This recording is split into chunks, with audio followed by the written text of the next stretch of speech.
This is a GE microwave. So this microwave, the interlock switch went bad. Common on pretty much all microwaves.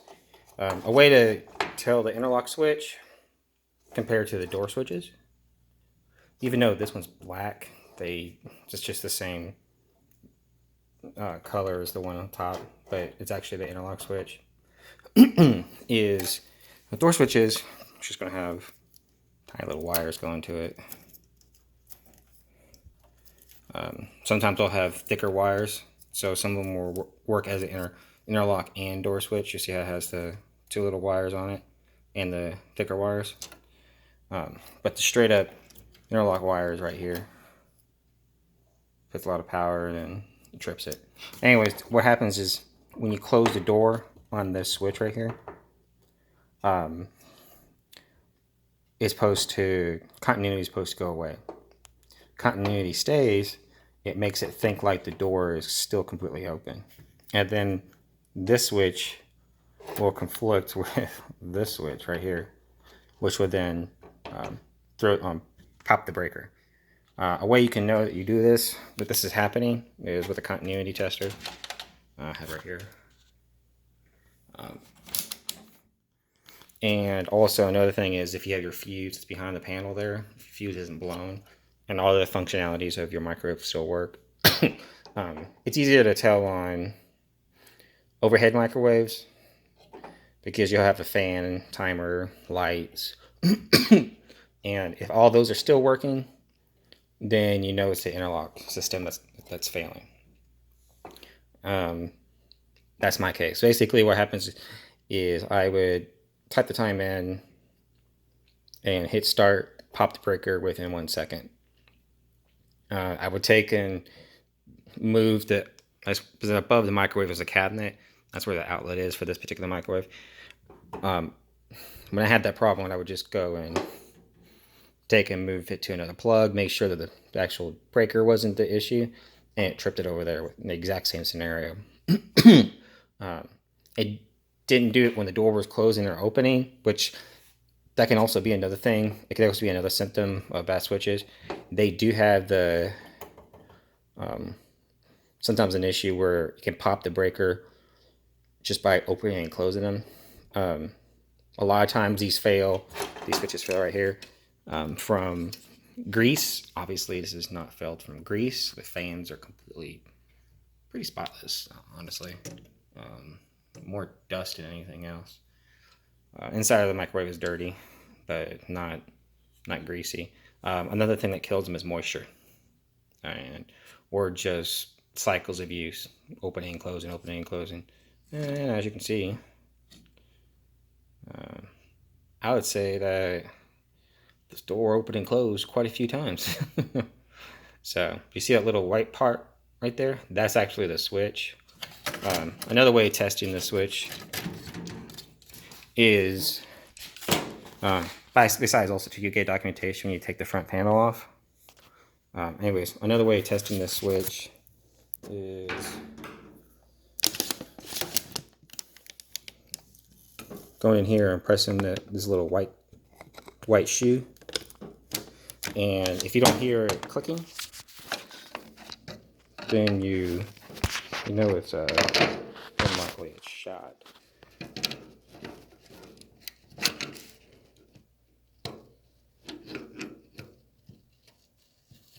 Let's see, it doesn't make any clicking noise. So, but when I press this piece right here, which activates this switch right here, that tells you right there the switch is bad. Same thing with this one. There's another little switch right here, which is this exact same switch right here. So even this good comparison right here is to,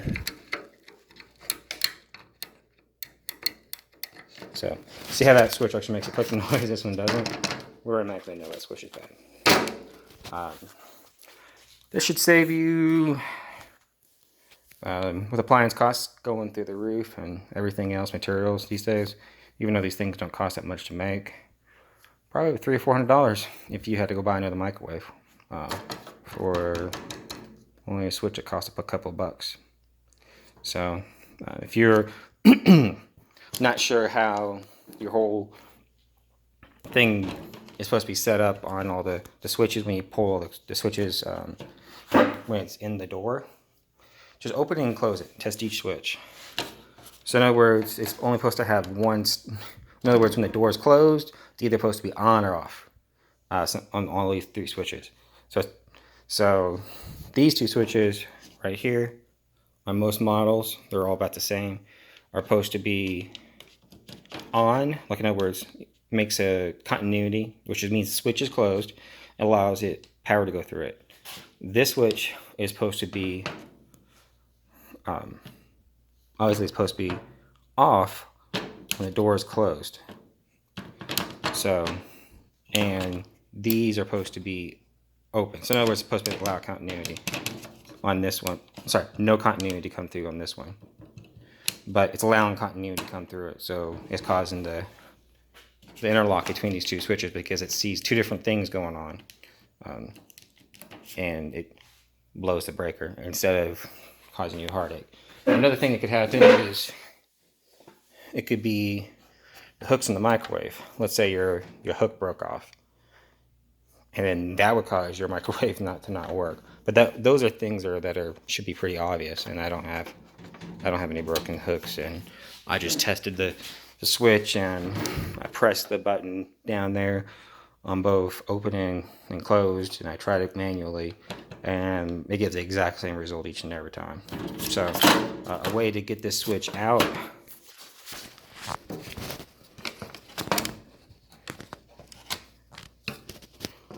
is to pop this tab.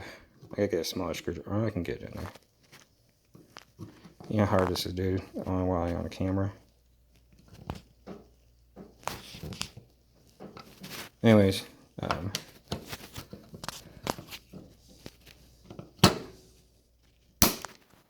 cool, came out.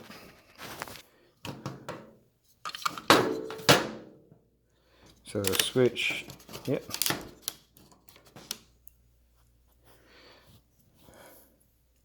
And that's the switch.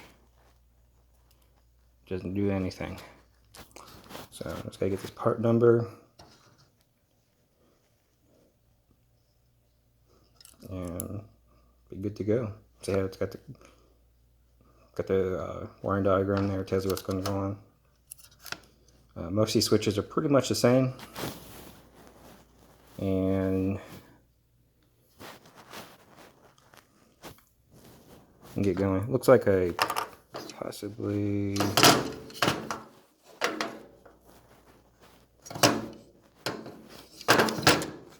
bent that back a little too much, honestly.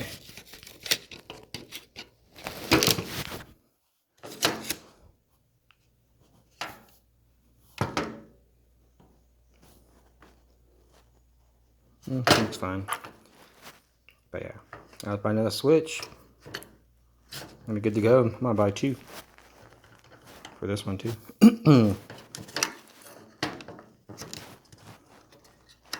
But yeah,